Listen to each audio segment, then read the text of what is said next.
السلام علیکم، کیسے ہیں آپ سب؟ امید ہے خیر خیریت سے ہوں گے۔ اگر آپ میرے چینل پر نئے ہیں تو جلدی سے جا کے میرے چینل کو سبسکرائب کریں۔ آئے ناول کا آغاز کرتے ہیں، اس دعا کے ساتھ جہاں رہیں ہنستے رہیں مسکراتے رہیں، دوسروں کے چہرے پر خوشیاں بکھیرتے رہیں۔ ناول جنون خیزیاں، تحریر ہے میرم خان کی، ایپیسوڈ نمبر 24۔ زرغون خان اپنے ایک ہاتھ سے اس کی دونوں کلائیاں جکڑے اس کی کمر پر باندھے، دوسرا ہاتھ اس کے بالوں میں پھنسائے اس کے لبوں کا جام جنونی انداز میں پی رہا تھا۔ سویرا ذرا سی مزاحمت کرتے اس کی گرفت سے نکلنے کی کوشش کرتی، زرغون خان اس کے لبوں پر اپنی جنون خیزی بڑھانے لگتا۔ وہ نڈھال سی ہو کر خود کو زرغون خان کے سپرد کر چکی تھی۔ وہ قطرہ قطرہ اس کی سانسوں کو مدہوشی سے پیتے ہوئے اسے سختی سے خود کے ساتھ لپٹائے ہوئے تھا۔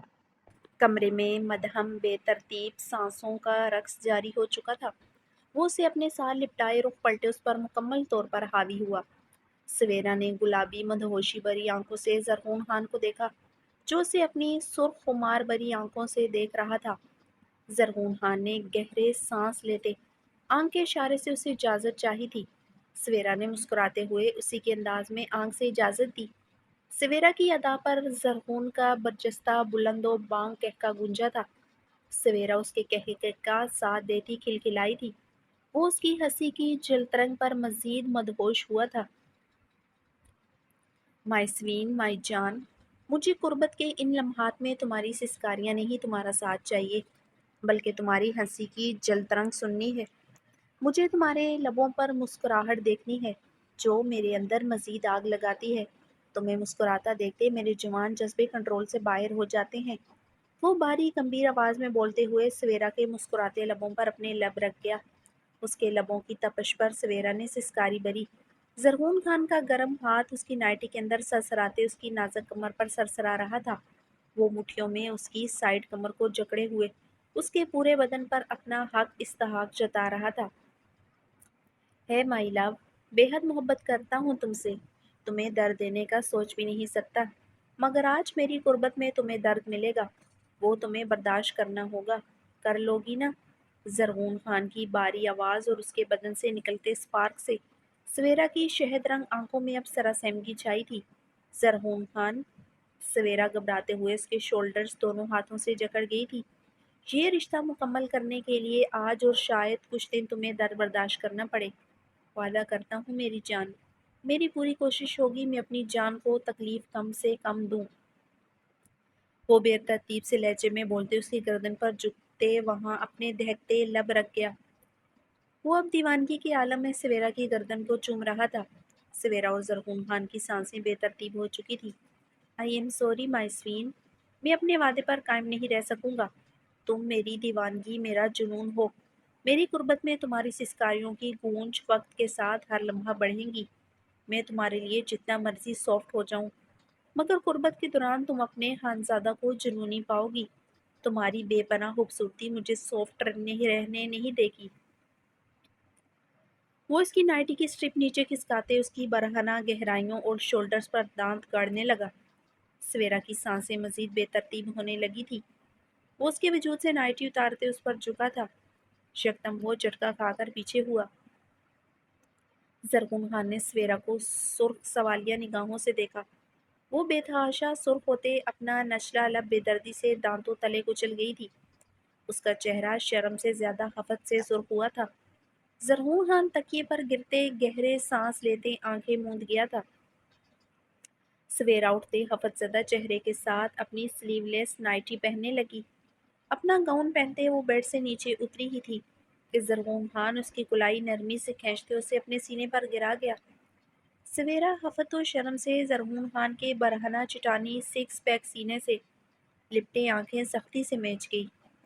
زرغون خان اس کے بالوں کو گدی سے جکڑے اس کا چہرہ اپنے مقابل کر گیا۔ سویرا اس کی آنکھوں میں دیکھتے خفت سے نظریں جھکا گئی تھی۔ پہلے کیوں نہیں بتایا سوین؟ اتنا آگے بڑھا کر کیوں میری جان لیتی ہو؟ جانتی ہو میری کیا حالت ہو رہی ہے؟ زرغون خان نے اس کے خفت زدہ سرخ چہرے کو گہری نگاہوں سے دیکھتے کہا۔ اتنے قریب آ کر خود پر قابو پانا اس کے لیے بہت مشکل ہو رہا تھا۔ اگر وہ مضبوط اعصاب کا مالک نہ ہوتا وہ ہر حد سے گزر جاتا، مگر وہ جتنا بھی مضبوط اعصابوں کا مالک صحیح مگر سویرا کے معاملے میں نہیں تھا۔ اس کے بغیر رہنا اب اس کے لیے مشکل ہی نہیں ناممکن ہو رہا تھا۔ میں بتانا چاہتی تھی زرغون، پہلے آپ سن ہی نہیں رہے تھے، پھر پتہ نہیں مجھے کیا ہو گیا تھا، میں آپ کو خود سے دور نہ کر سکی۔ میں چاہتی تھی آپ یہ سب کریں۔ وہ معصومیت سے بولتے ہی یکدم اپنا نچلا لب دانتوں تلے دبا گئی تھی۔ سویرا کی بات پر زرغون خان کا بلند و بانگ کہکا گونجا۔ سویرا خفت و شرم سے مزید سرخ ہوتے زرغون خان کی گردن میں منہ چھپا گئی تھی۔ زرغون محظوظ ہوتے اسے اپنی باہوں میں سختی سے قید کر گیا۔ ہے سوین، اس میں شرمانے کی کیا بات ہے؟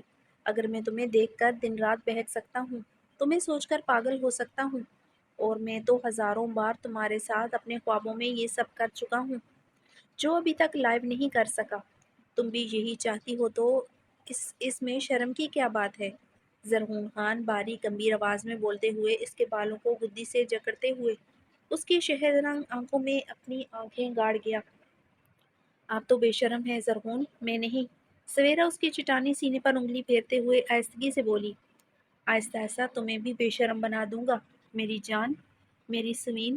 وہ مسکراتے ہوئے اس کے ناک کی ٹپ پر انگلی رکھ گیا۔ کتنے دن کی دوری رہ گئی، کتنے دن مجھے مزید تڑپانا ہے؟ زرغون خان اس کی تھوڑی نرمی سے جکڑی تھی۔ سویرا نے اس کی طرف دیکھتے 3 انگلیوں کا اشارہ کیا تھا۔ صرف 3 نہ؟ زرغون خان نے بھی اپنی 3 انگلیاں اٹھاتے اسے اشارہ کیا۔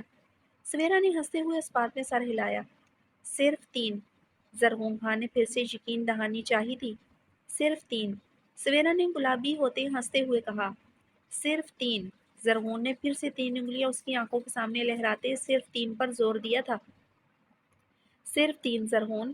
سویرا اپنا نچلا لب دانتوں تلے دبائے زرغون خان کا چہرہ دیکھتے بمشکل اپنی ہنسی دبائی تھی، جہاں اب جھنجھلاہٹ اور ضبط تھا۔ وہ خود پر کیسے کنٹرول کر رہا تھا وہ جانتی تھی۔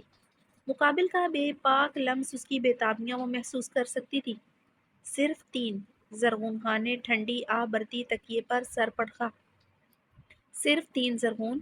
وہ کہتے کھلکھلانے لگی تھی۔ ہنس لو میری حالت پر مسز زرغون خان، مگر 3 دن بعد اسی بستر پر بہت رلاؤں گا، تمہاری چیخیں نکلواؤں گا۔ زرغون نے سویرا کو دیکھتے جھنجھلاتے کہا۔ آپ مجھے ڈرا رہے ہیں زرغون؟ سویرا روحانسی ہوئی۔ اسے سچ میں زرغون خان سے خوف آتا تھا۔ اس کی شدتوں کا سوچ کر زیادہ آتا تھا۔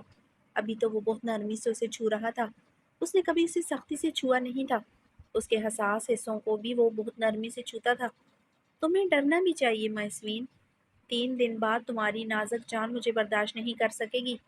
وہ اسے تکیے پر پٹکتے اس پر مکمل حاوی ہوا۔ تم ہی وہ پہلی لڑکی ہو میری جان جسے لے کر میں شدت پسند ہوں، تمہیں لے کر میں نرم ہو بھی نہیں سکتا۔ تم جنون ہو میرا، میری جنون بری شدتیں۔ جب تم اپنے پور پور پر سہو گی تمہیں اندازہ ہوگا تمہارا زرغون تمہارا کتنا دیوانہ ہے۔ وہ گمبھیر آواز میں بولتے اس کی جان لبوں پر سجا رہا تھا۔ زرغون؟ سویرا نے اسے بیگی آواز میں پکارتے بیگی آنکھوں سے دیکھا۔ زرغون ہنستے ہوئے اس کی گردن میں منہ چھپا گیا۔ قربت کے لمحات میں میری مرضی چلے گی، رومانس میری مرضی کا، اور میری زندگی تمہارے کنٹرول میں، جو چاہو کرواؤ، جیسے چاہو گی ویسے رہوں گا، مگر رومانس کرتے ہوئے تمہیں ایک مرتبہ پکڑ لیا پھر تم رو، غصہ کرو، چیخو چلاؤ، ناراض ہو جاؤ، تمہاری جان بخشی نہیں کروں گا۔ یہ وعدہ ہے زرغون خان کا۔ وہ باری آواز میں بولتے اس کی گردن کو اپنے دہکتے لبوں اور دانتوں سے جامنی کرنے لگا۔ سویرا آنکھیں موندے اس کا لمس برداشت کرنے لگی۔